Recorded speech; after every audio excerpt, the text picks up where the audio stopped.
This is A's Cast Live, your comprehensive look at the Athletics. Leaping at the wall, it's gone! A towering drive into center field by Rooker. And 29 other MLB clubs. A judging blast. All rise. Here comes the judge. Swung on, hit high, hit deep to right, away back into the second deck. Bobby Witt Jr. becomes the first shortstop in Major League history to have two 30-30 seasons. Shohei Ohtani starts the 50-50 club. Join us as we take you inside the baseball universe, from humidors to walk-off dingers to Hall of Fame talk. We have you covered. Spend your afternoon with us, only on A's Cast Live. Here's Chris Townsend. You know, just listening to that right there made me think it's Hall of Fame induction weekend. Yeah. When are we going to talk Hall of Fame? We have today and tomorrow. What an interesting class. The great Ichiro Suzuki, who I got to be there in Tokyo, Japan in 2019 for his very ever last game. And it was one of the most incredible experiences that I ever had in my career, watching a country say goodbye to him. It was amazing. You got CC Sabathia from Vallejo. What a great pitcher he was. He was a modern-day pitcher with an old-school mentality. No matter, you'll look back at the 09 Yankees and what he did as a Yankee. You think about what he did as a Cy Young guy with Cleveland. They were the Indians at the time. But I'll always remember getting traded to Milwaukee and going on 3 days rest. And he said, the hell with worrying about free agency. I'm trying to win. And it made him rich beyond, because who doesn't want a guy like that? Where we're in a world where we bubble wrap people. He said, no bubble wrap for me. I'll go on 3 days rest multiple times. I'm like, sign me up for CC Sabathia. And people be like, is he a Hall of Famer? And I'd be like, I don't care how many games he won. What he did in Milwaukee to me made him a Hall of Famer. Love CC. Dick Allen, who, that was before all of our time. Grade A.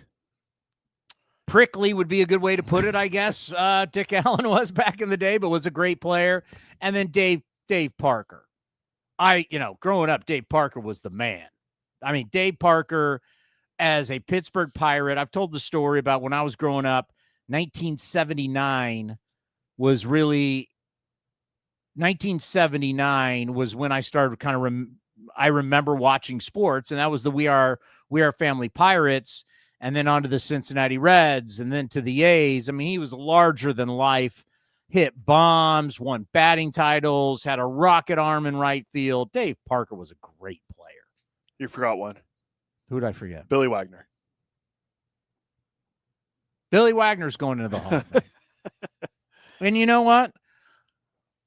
He might be one of those guys, and this is so horrible for me to say, if I only have a select amount of time, I'm skipping his plaque. That goes under the kind of Scott Rowland. But in an era where we now rely so much on bullpen guys, you're going to have to change how you feel about relievers getting into the Hall of Fame, because relievers are the game now. I mean, J.P. Sears went 5 innings yesterday, and everybody went, hey, that's a really good start. Strong start. He went 5 innings. You only played basically half the game. I mean, if locking down the game and relievers mean everything in baseball now, trading deadline, it's all about relievers. You're going to have to really rethink about these relievers getting into the Baseball Hall of Fame, because you've now said, before you said all about starters in the Hall of Fame. Well, now relievers are so important. You got to really rethink the strategy of the guys who are great relievers, whether they close games out or not. Like, if you come in high leverage innings and you do a really good job for a long period of time, you're going to need to be classified as a potential Baseball Hall of Famer. And we're looking at two guys that have pitched this year in Major League Baseball that are on a track of, not a track, they would be Hall of Famers of how we're doing. That'd be Craig Kimbrell and Kenley Jansen. Once again, those are two guys that I'm not going to be like rushing to see their plaques in Cooperstown. Right? They're not like the stars. Like, to me, growing up, the star, like, I couldn't wait to see my guy George Brett or Willie Mays, or Hank Aaron or Babe Ruth or Lou Gehrig or you name the greatest player, Ted Williams, the greatest players of all time, and then all of a sudden you see Scott Rowland. I'm just saying, I'm walking by that plaque if I don't have a lot of time. All right. Well, I think tomorrow I'll wear my because my wife bought me one, but when it was announced and they made it, it's an Ichiro Hall of Fame shirt. I'm going Yes. Ichiro. I'm going to Ichiro's plaque. CC Sabathia. I'm going to his plaque. I'm going to his plaque just to see if he has a Brewer cap on. I mean, CC was a bad man. Like Mike Schmidt, I'm going to his plaque. Right? Warren Spahn. I mean, these are decent little players. Greg Maddux. I would definitely go to Roger Clemens, and I would definitely go to Barry Bonds' plaque. Yeah, same. Scott Rowland, but I'm not hating. I'm not hating. No, not really. I mean, if Eno Sarris had a plaque, am I going to Eno Sarris's plaque if he's in there? Would you go to Eno Sarris's plaque if you were at the Baseball Hall of Fame? No, not at the Baseball Hall of Fame. So would Baseball Writers Hall of Fame? If you had a limited amount of time, you've been to Cooperstown, right? No, I'm not. Okay, you go into the plaque room. It's like the lighting, everything's like this, kind of like your bookshelf. It's kind of like that brown wood, and the plaques sit there, and there's lights on the plaque. It's kind of like, oh, when you go in there, it's really special. If you had a limited amount of time, see, I just wouldn't have a limited amount of time. This is the scenario. You have a limited amount of time. I'm giving myself lots of time. You have like 10 minutes. Oh, okay. It's Gehrig. It's Rude. Wait, I'm going to go check out Barry Bonds' plaque. Now, unfortunately, he's not. I would go to Barry's, but you're going to go to Mays. You're going to go to Mantle. You're going to go. Yeah. Are you stopping But by? you know that the Hall of Fame can have different circles. No doubt. There's a tiers, right? Ricky Henderson. Yeah. I'm going to Ricky Henderson. Scott Rowland. If I only have 10 minutes, I'm going by Scott Rowland's plaque. I voted for him, so. How are you? Doing great. Just back from a trip to Germany with the family. Yeah, I saw on Twitter. I saw the Steins. You were having a good time. That beer Germany. I mean, a beer fest. That is right up your alley. The boys were like, another beer garden. I was like, well, we already did a museum and a castle today, so now it's time for the beer garden. Yes. So the Sarris kids are going to be like, well, we go on vacation. All we did was go to the beer garden. In Germany, they serve the sodas at beer gardens in beer steins. So there's a lot of pictures of my kids drinking out of beer steins. Oh, that is great. That is great. Are you fired up for the trade deadline? You think we're going to have some major movement other than bullpen arms, or do you think it'll be kind of a dud? Well, I'm happy. Not that I root against the Diamondbacks or the Cardinals, but I'm happy that they seem to have gone into a losing streak at the right time. These wins and losses are just wins and losses in the grand scheme of things, but when they happen right now, they seem to make an inordinate amount of change to whether or not the teams sell or buy. So I do think that the Diamondbacks and Cardinals players are now on the market, which is good because before that there was no market. I mean, there's a pretty bad market overall. Our number one player on our trade board is Joe Ryan for the Twins, and I don't think they're trading him because they've got him for 2 more years. Our number 2 guy is Jarren Duran, and I don't think they're trading him, partially because they own him for a while, but also because I don't think anybody can agree that how good Jarren Duran is. He was really great last year. He's pretty good this year. It's kind of hard to know which one he is. So our third guy, Eugenio Suarez, I do think he's going to go now. And do you think pitchers will go? Think Keller and Gallen will go? Yeah. Sandy Alcantara, I think, is a little bit tougher because, how many innings does he have left? Which one is he? I think he could actually go to a team like the Baltimore Orioles where they're actually building for the future, and they trade for Sandy Alcantara now and hope that he helps them next year. So I do think that the Marlins guys, because I think Edward Cabrera is actually going to be maybe the highest stuffed starter on the market that goes. And I think that teams like the Cubs and the Blue Jays that are looking for top of the rotation starters may actually look to Edward Cabrera over somebody like Merrill Kelly because they're looking for that stuff more than, necessarily the command and the game 3 starter. Like the Blue Jays have have 3 game 3 starters or game 2 and game 3 starters. They'd like to have somebody that might outstuff the opponent. So early on, you heard A's, and then we've heard Guardians, but it's kind of slowed a little bit with both those teams. Do you think we'll see movement with either of those franchises? Yeah, it's hard though because in terms of the hitting core for the A's, which is exciting and fun, they're either locked up. They're sort of like a long-term philosophy plan there. They're building towards something with the hitting core, and so you look over to the pitching core, and they did spend some money. And they have some free agent guys in their rotation. I've heard some stuff about Jeffrey Springs possibly moving. I think the market kind of thought Luis Severino was a bit of an overpay. So I don't think that they're necessarily, jumping in to pay the rest of that contract. So I think it actually might be a fairly quiet one. I don't think that they're motivated to move Mason Miller either. So yeah. I think they're in an awkward position where like, yeah, we could sell this deadline, but we're still have this plan and we're still getting better. Like the A's this year are better than they were last year. And next year, they're probably better than they are this year. So there's not really a reason to sell anything that they have for long-term.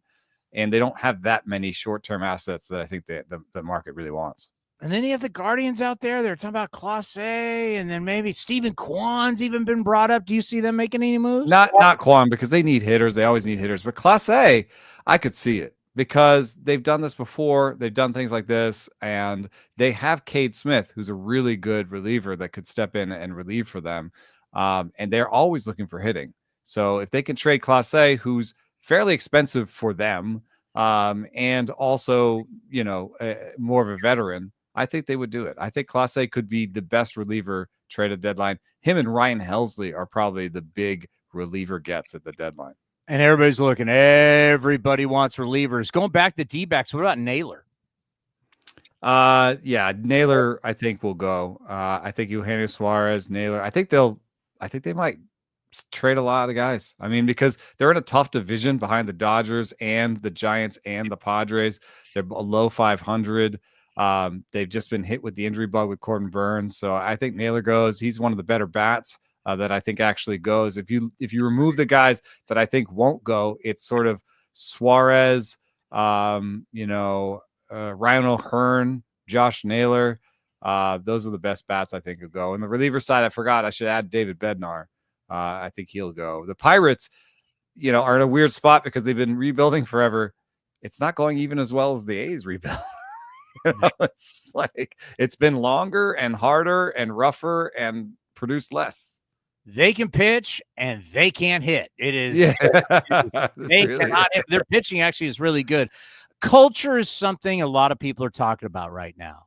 And I know you're talking about it. And we just did an interview with Steve Sparks, former A, the knuckleballer now does radio for the Astros. We talked to him because all of a sudden you look at them and here the Astros are again, tied for the best record in the American League.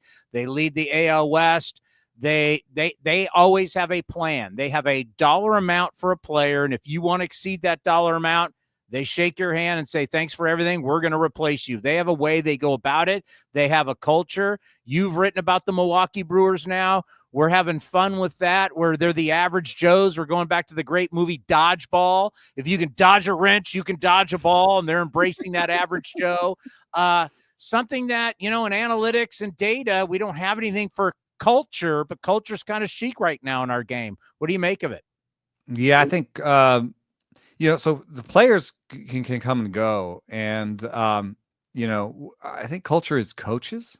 Maybe those are the real people that have their fingers on the everyday in a ballpark, in a clubhouse. So I think just having really good coaches, and I think there's been a lot of focus on new school versus old school, and is this coach too progressive or too does he not know how to feel or this or that?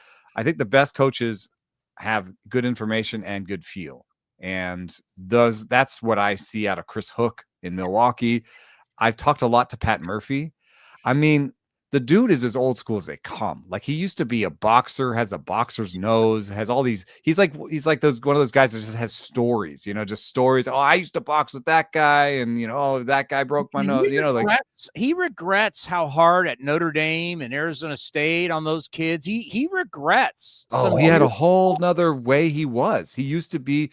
There was a rumor that he had two of his players start a fake fight against each other to like kind of psych out the other team in the College World Series. So like he would like get after them. He'd yell at them and we had him on Rates and Barrels, and he was like, I just realized that I was making it about myself, and that's another thing about coaching. It's not about the coach; it's about the player. So these players, these coaches have empathy. They have empathy. They want to listen. The first thing they do is listen. The first thing they don't do is talk.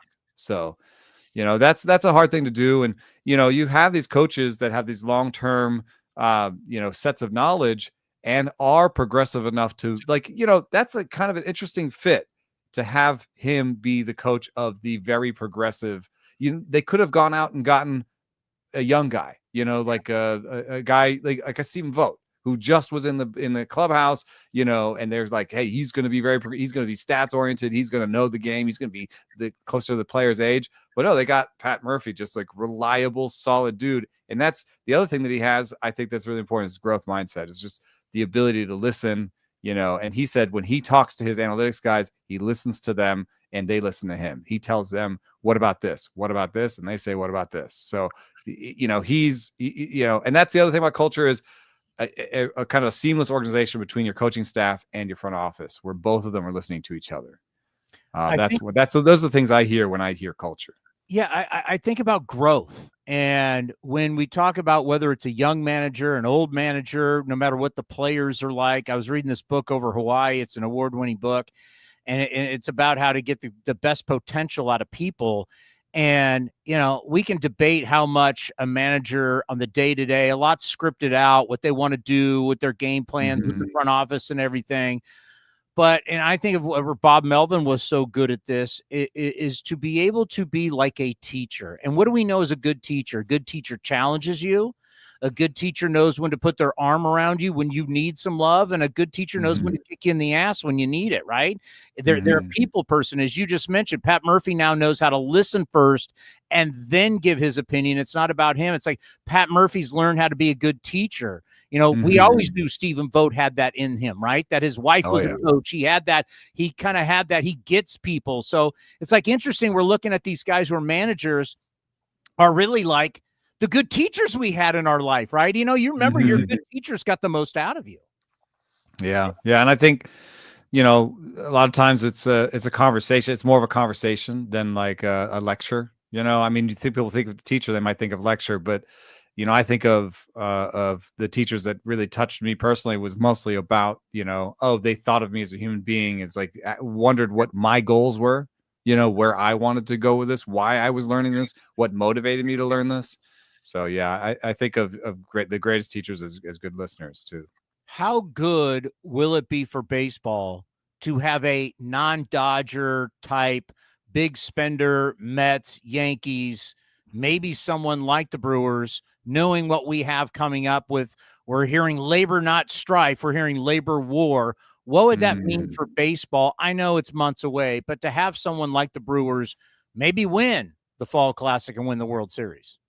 I think it would be pretty important, because I think what we've shown is that the smaller market teams can make the postseason. That's true. We have very different postseason teams every year. There's parity in terms of you have a chance to get in, right?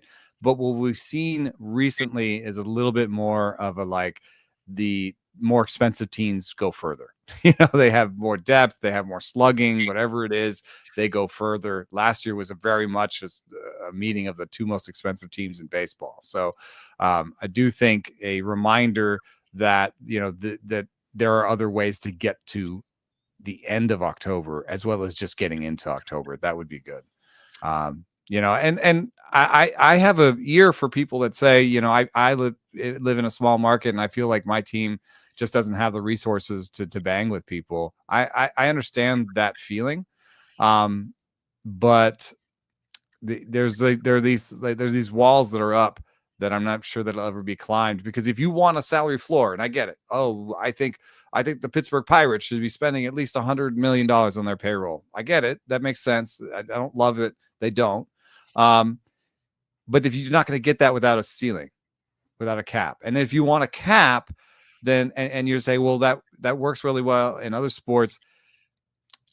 There's not a level of trust between the players and ownership on even deciding what is revenue. In other sports, I think they've put it all together. They said, we get 50% of this and we're happy with that. In baseball, the owners have never opened up the books and really said, this is exactly what we're making and this is what we're doing.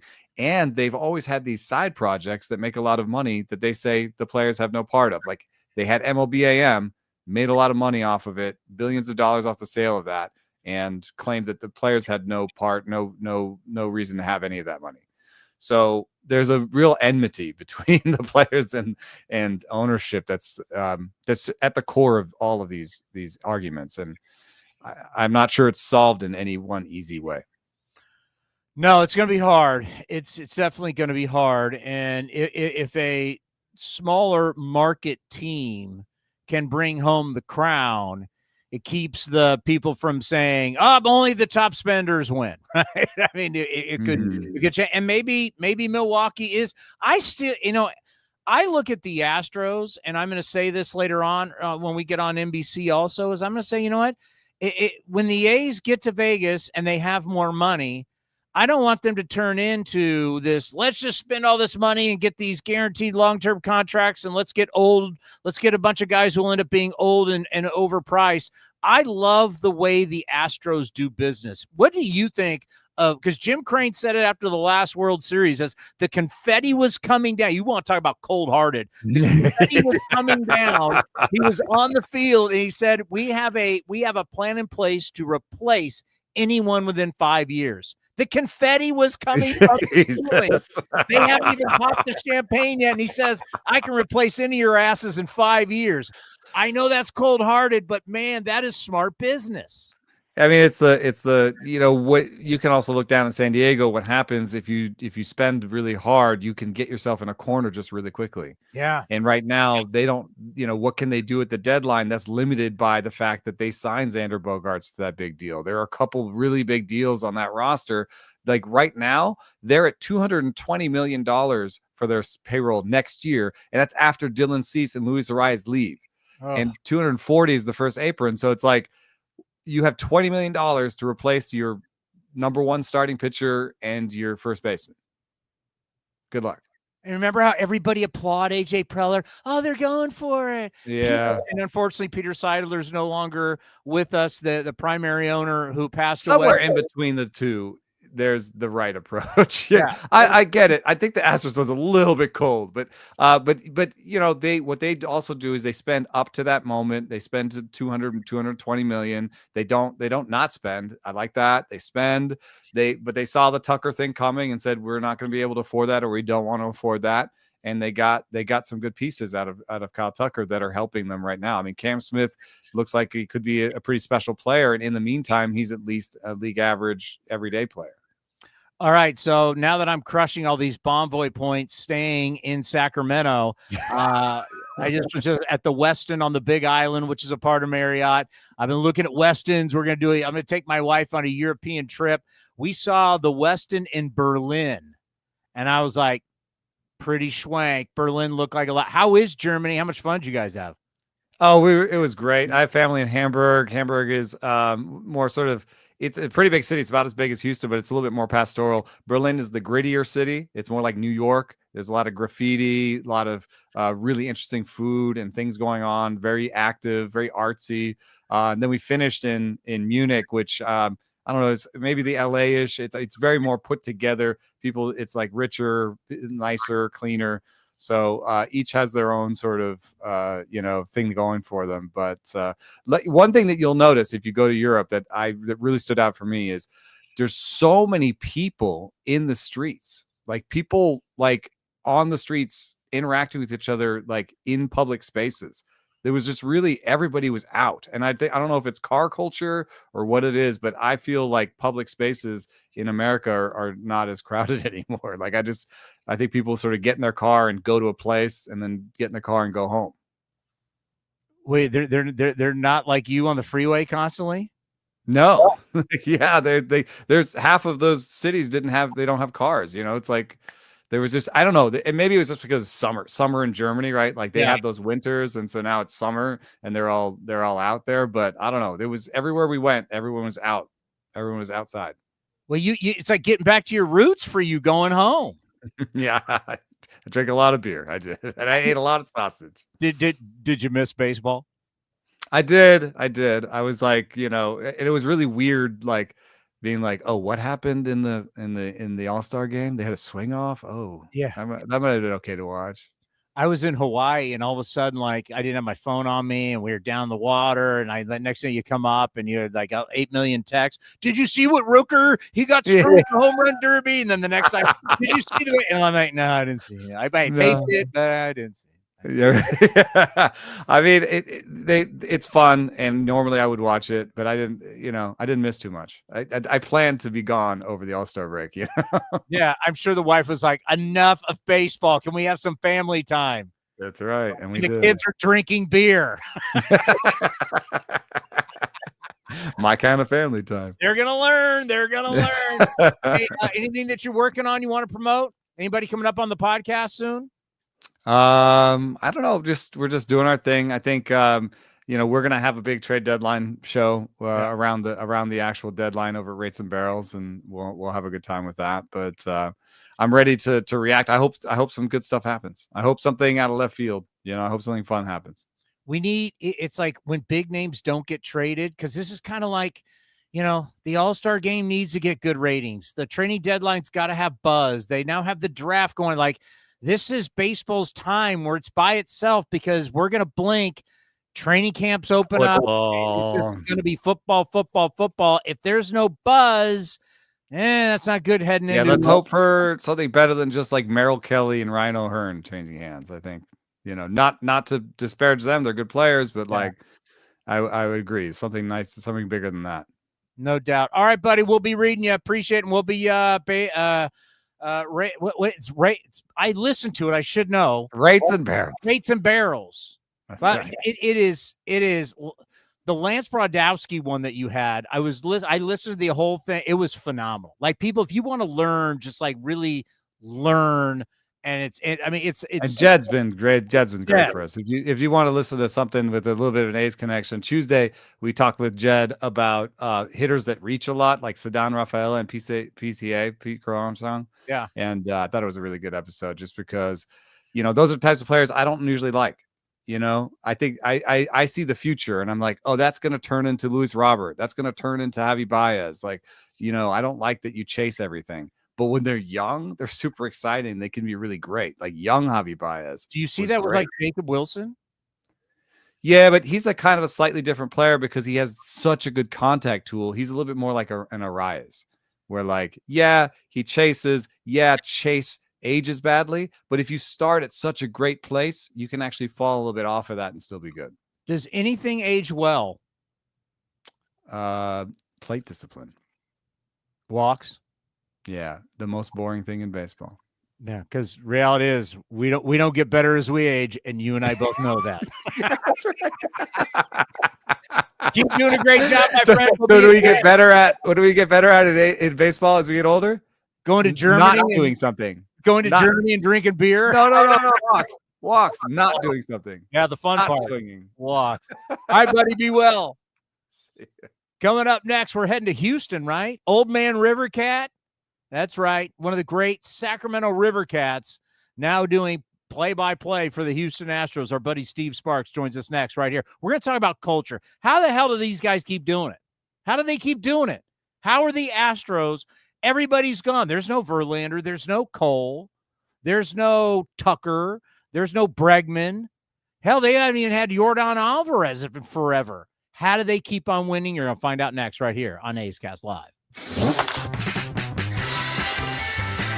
2004 American League Rookie of the Year and A's first base coach Bobby Crosby joined Townie on A's Cast Live to share his thoughts on what he's seen from A's all-star shortstop, Jacob Wilson. Hitting-wise, he has a wand.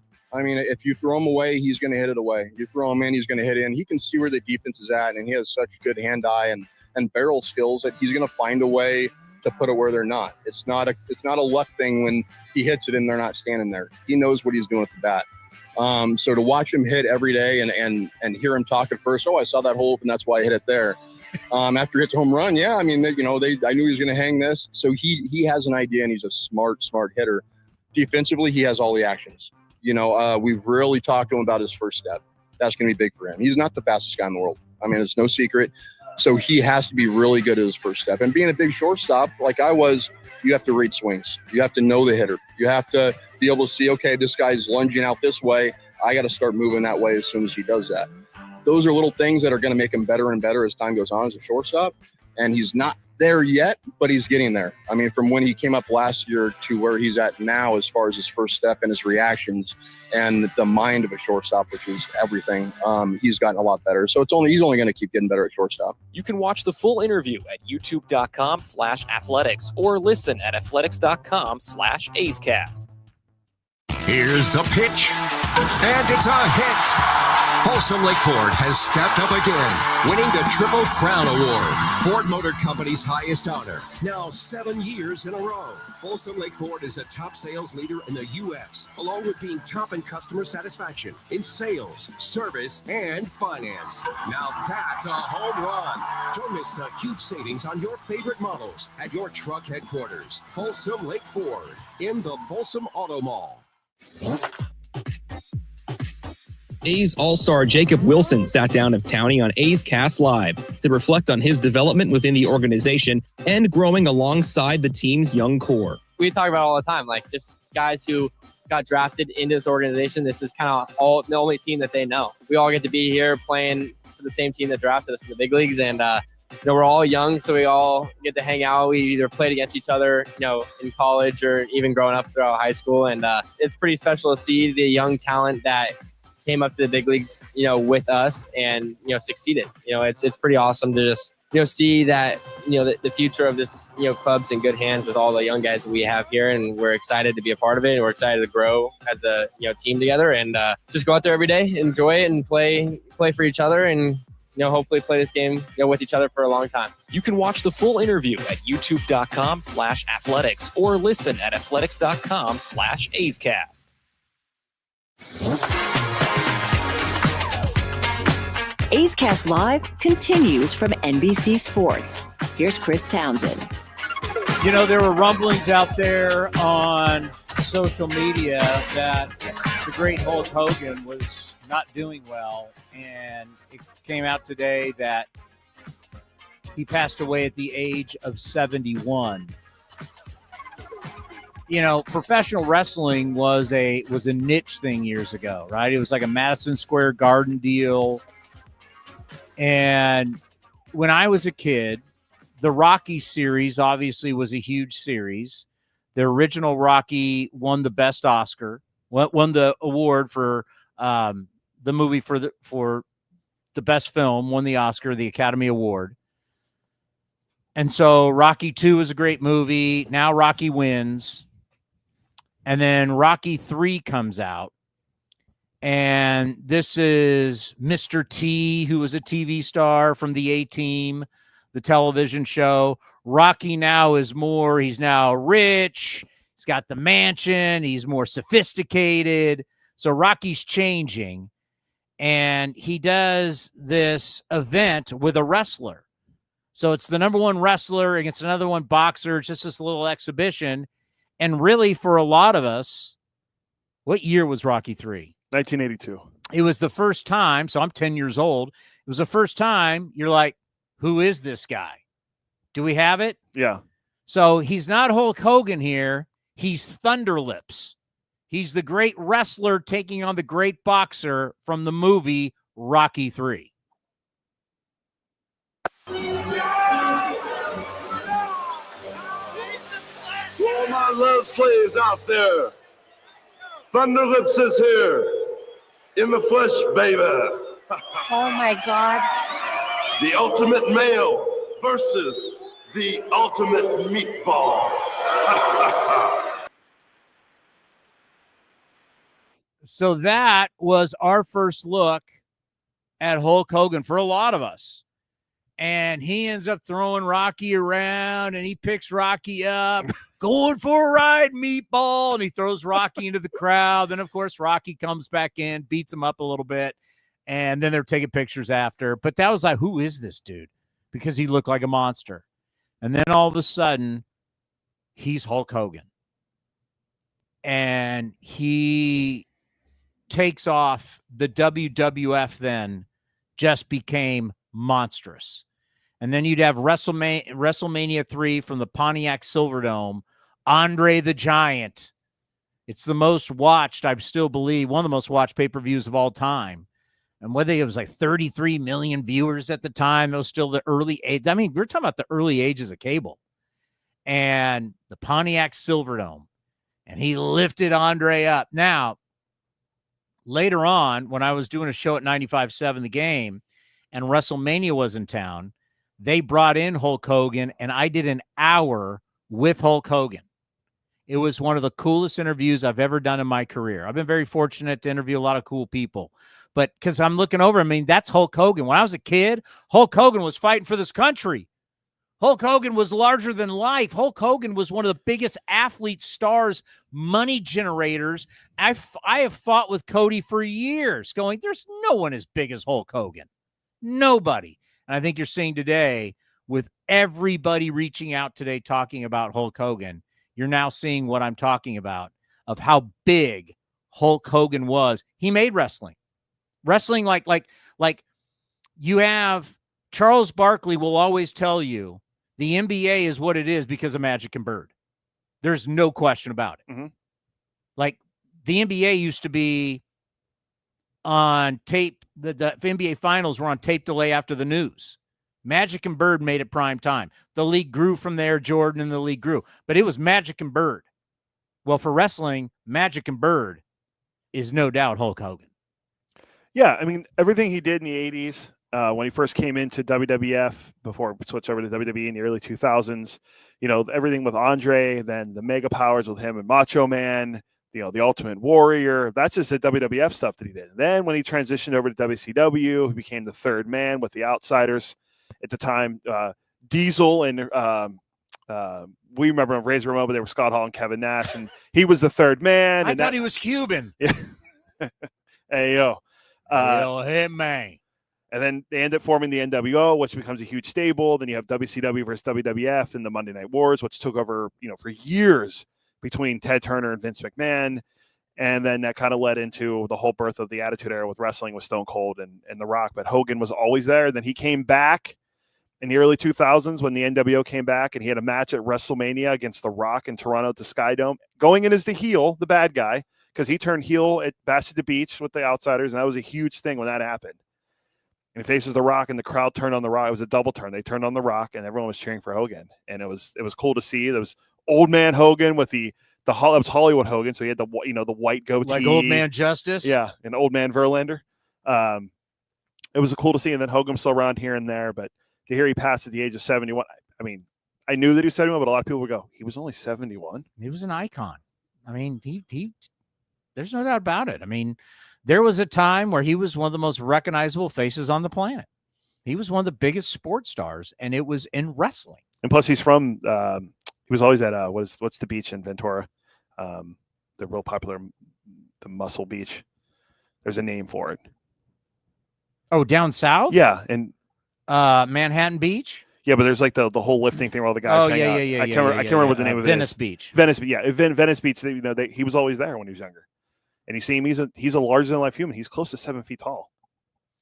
Well, not anymore. Yeah, well, because when we had him in studio, he talked about all that he's had discs removed. Yeah, and you know, but when he was actually performing, like in his heyday, you know, he's a monster. Yeah, he went over and fought in Japan. Like they actually wrestling was more like fighting. They actually fought. But so R.I.P. to the great Hulk Hogan.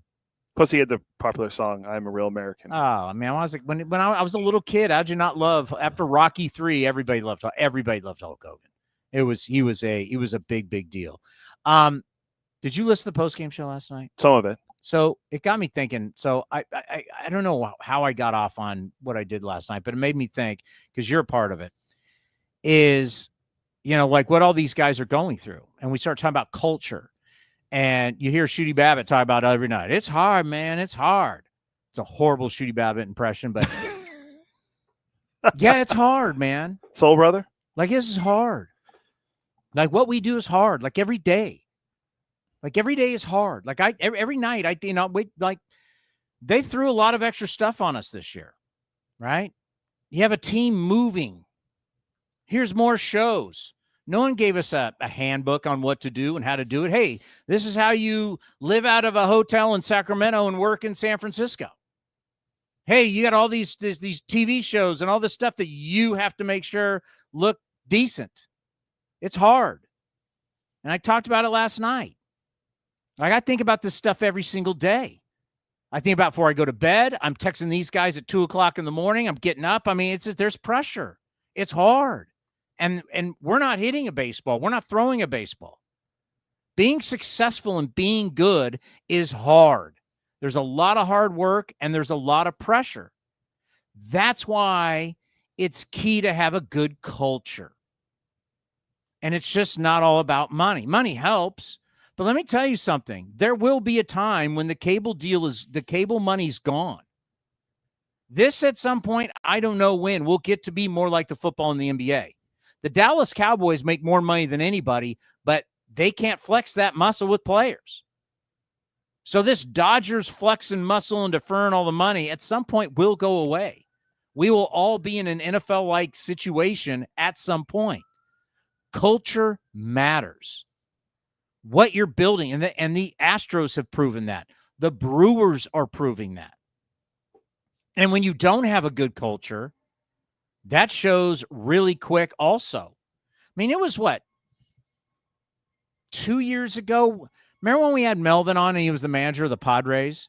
And the article had just come out in the San Diego Union Tribune about how Manny Machado, well, you throw Manny Ramirez in there too, but Manny Machado was a horrible leader. And he's the guy getting paid all the money and all of that. Remember that? Yeah, I do. I actually do remember that. And the question, remember the whole Boston Red Sox, and they're all playing video games and eating fried chicken? Yeah, that was with Soto on the team. Up on the. That was right. It was that was Tito's last year, wasn't it? Yeah, and they ran Tito Francona out of town. I mean, you talk about culture. We've wondered about the culture in Toronto, right? We've praised the culture in Cleveland. People used to praise the culture in Oakland with the Athletics, right? When you have this culture that you can believe no matter who you lose, manager, coach, player, will keep on winning. Some teams have it. That's what you have to strive for. Why? Because it is hard. It is hard to be good year in and year. Mike Petriello yesterday, if you don't remember, from MLB.com said, you're looking at Stephen Vogt and you're looking at Bruce Bochy, and all of a sudden when things go sour, what do the managers really matter? Did you catch that yesterday? Yeah, I didn't expand. I was like, oh, okay. Back to the numbers matter, and the managers don't. But, Sarris just came on, who's a numbers guy, and went, managers are, they do matter. They're like teachers. They're communicators. They're the guys at the head of the plane, the front of the bus. It means something to have a good manager. Culture is big. You ready for Steve Sparks? And we'll talk about that with Steve Sparks from the Houston Astros, former Athletic, the knuckleballer now does play-by-play for the Astros, played for the River Cats. He was once known as Old Man River Cat. On A's Cast Live,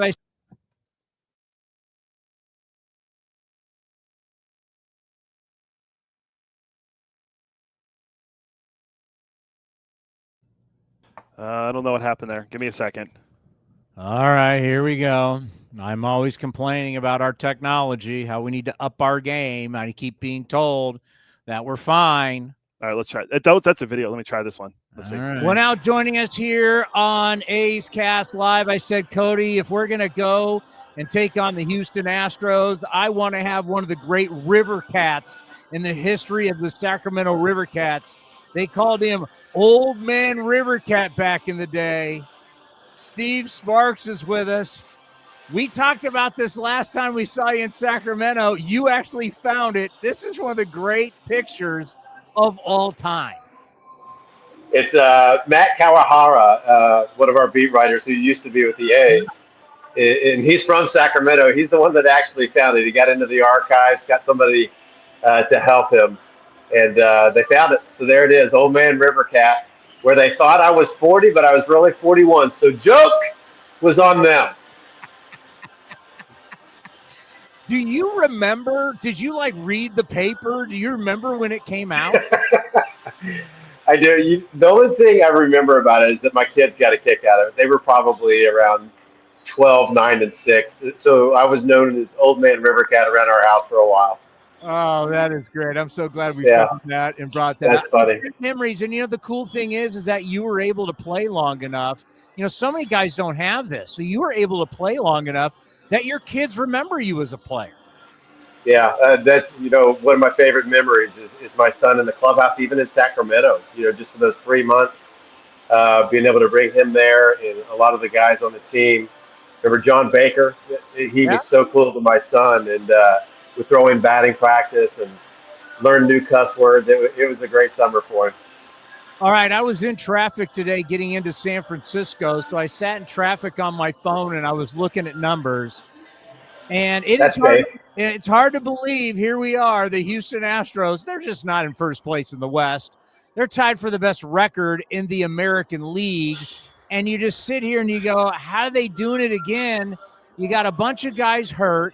You don't hit a ton of home runs. But what you start seeing from the Astros is they hit for average. They get a lot of base hits. Pitchers give you innings. They strike out a lot of guys. They don't – you know what they do? They play baseball. They play a good brand of baseball. You see it every day. Explain to us how the Astros continue to do it, and they're in first place with all the big names they've lost. Well, it's a culture for sure. There's no doubt about that. But it starts and ends with pitching. And they figure out guys that they feel like they can help them. Pretty cost effective, too, to be honest with you. They haven't really gone out and signed guys to exorbitant contracts that are pitchers.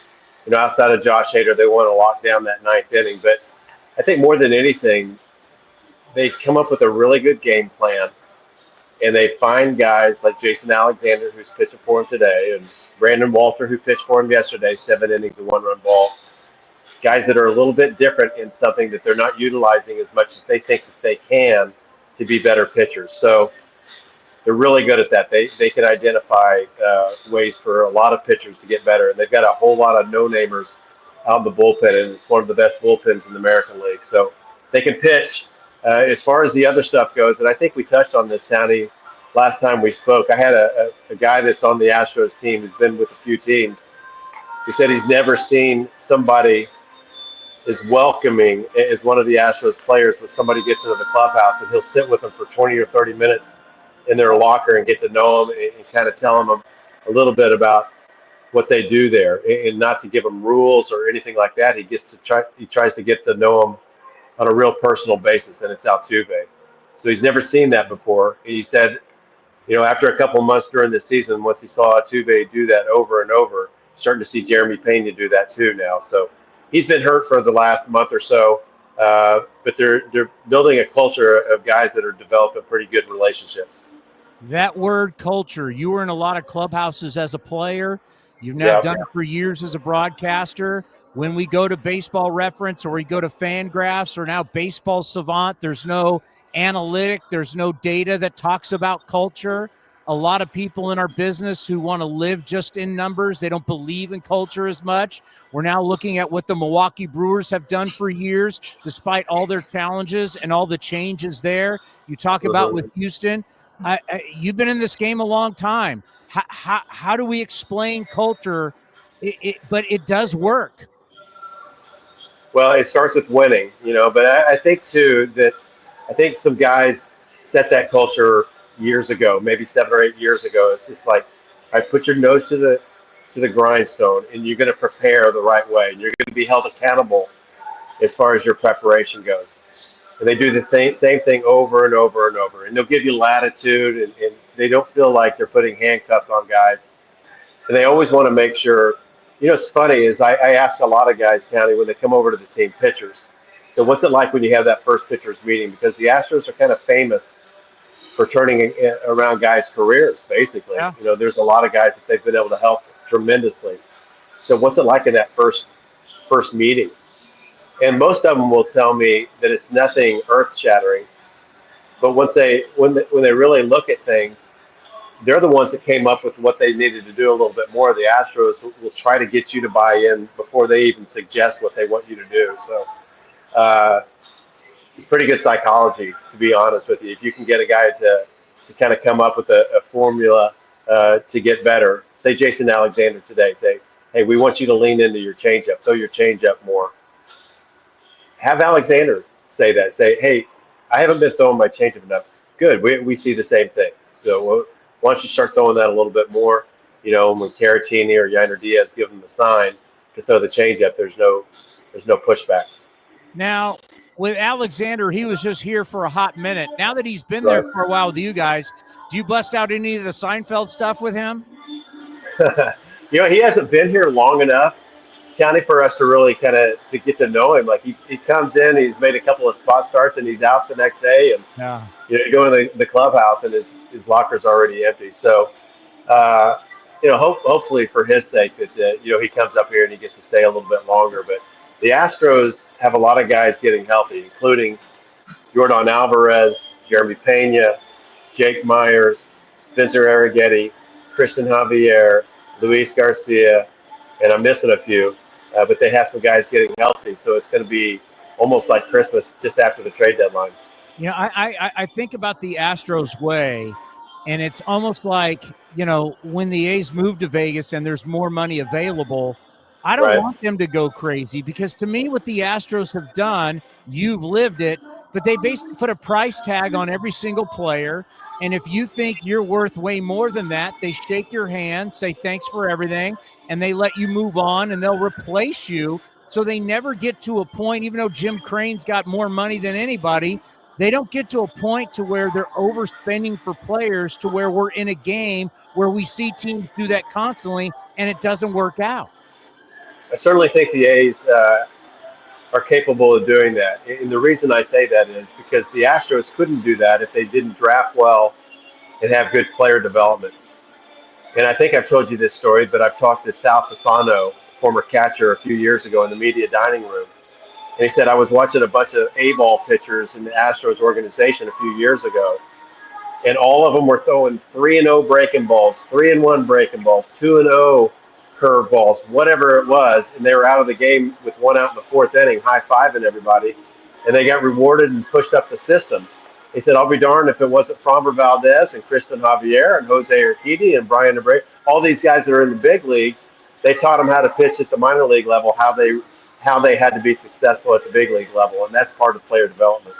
I love that story, because how many times do you see guys in the minor leagues just huff and puff and trying to blow everybody away, and that may not work once you get up to the big league level, but teaching you to throw stuff in fastball counts that are not fastballs, and you got to get used to this, because that's, the pitching backwards and how you're going to get big league hitters out is you got to trick them. And to learn that in A-ball, and if you don't succeed, it's okay. You've got to learn how to do it. I love that. Yeah.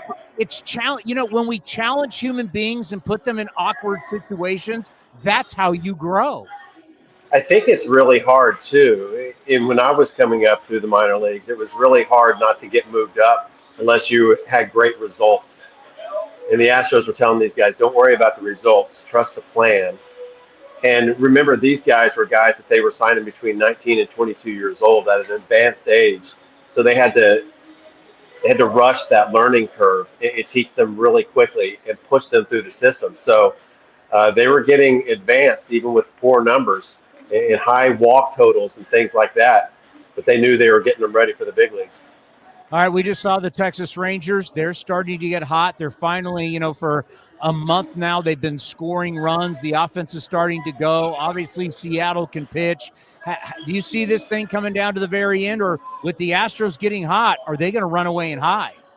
Depends on what guys look like when they get back as far as the Astros go. And I know the other teams have some guys coming off the IL. Everybody's been hurt this year, but the Astros have 16 guys on the IL right now. So if some of these guys can hit the ground running once they return, I feel pretty confident that the Astros I think right now Fangraphs has them at 93, 94% to make the playoffs, and those are usually pretty good, especially this time of year. And those are pretty good indicators, too, as far as buyers and sellers at the trade deadline, in my estimation. So if you really want to be a realist as a general manager, I think a lot of times you just got to go to that site and figure out, okay, maybe we're not as good as we think we are. So, they take into account, of course, strength of schedule and things like that. But I certainly think that the Mariners and the Rangers are capable of making this very, very interesting. I don't think anybody around here is taking things for granted with the 6-game lead, especially the way injuries go around the major leagues these days. But the Astros are pretty happy they are where they are with what's happened so far.